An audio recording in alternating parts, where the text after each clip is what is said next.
everybody else.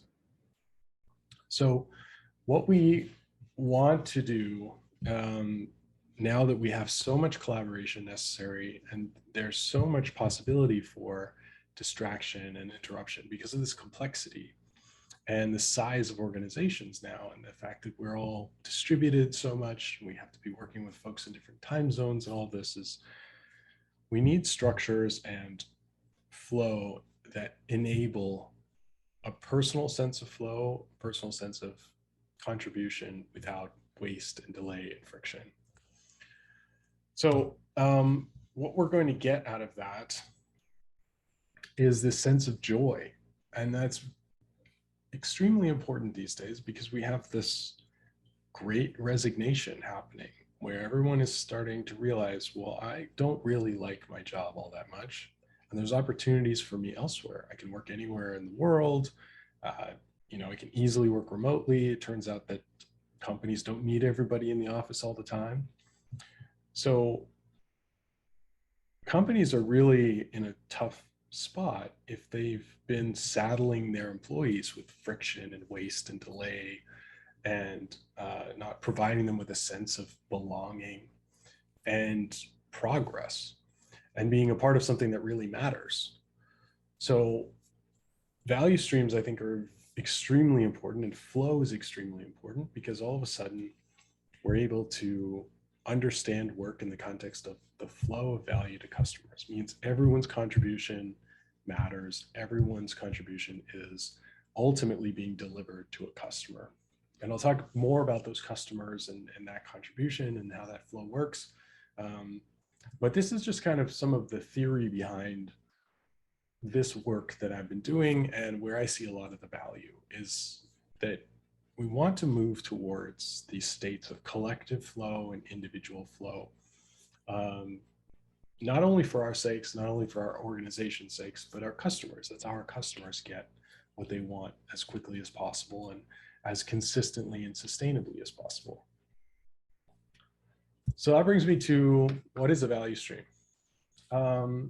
And this just brought to mind that you folks can interrupt me at any time because we got a lot of time, and I figure if we wait until the end to ask questions, then people might forget things or they might just get tired of waiting. So if you do have a question, feel free to raise your hand. If you're not sure how to do that, there's a reactions button in Zoom, and you can raise your hand.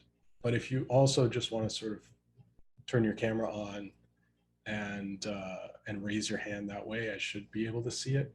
Maybe there's a lot of folks in here, so I'm not sure that I'll be able to see it, but I'll definitely see if you raise your hand, you actually pop up to the top of the list.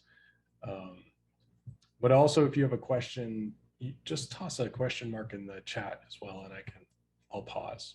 So I'll keep an eye on the chat, and I'll keep an eye on the participant list, and hopefully I catch any questions. But if anybody has any questions, feel free to toss your hand up or toss a question in the chat. I'll be on the lookout for it. And I really don't mind. I think there's a lot in here that I can't cover. So questions are always really valuable because they identify some of the gaps that I can't fit into a deck. And you probably wouldn't want to sit around for every single detail. But so let's get into the core of this. What is a value stream? A value stream is really all of the activities that go into delivering value to a customer. And we think of it as a stream because it really flows from one activity to the next, right? One thing is finished and the next thing begins. Sometimes things happen in parallel. And sometimes we have breaks in the stream because something will be not correct and it has to go back. But essentially what we're hoping for is a continuous flow of work that results in value to a customer. So value doesn't actually flow anywhere. Value, you only know if you have value once a customer tells you that they got it, right?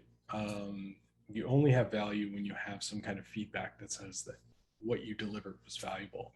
But we do have a flow of work, and we do want to understand our work in the context of value. So connecting it to customers is really, really important. The next thing that I'll talk about, and so this is a representation of a couple of phases, not necessarily distinct activities. You can have any number of activities in a value stream. Obviously, you don't want hundreds. You don't want a gigantic value stream that's very complex. But you rarely will have a value stream that's this simple. This is just an illustration of the progression of activities.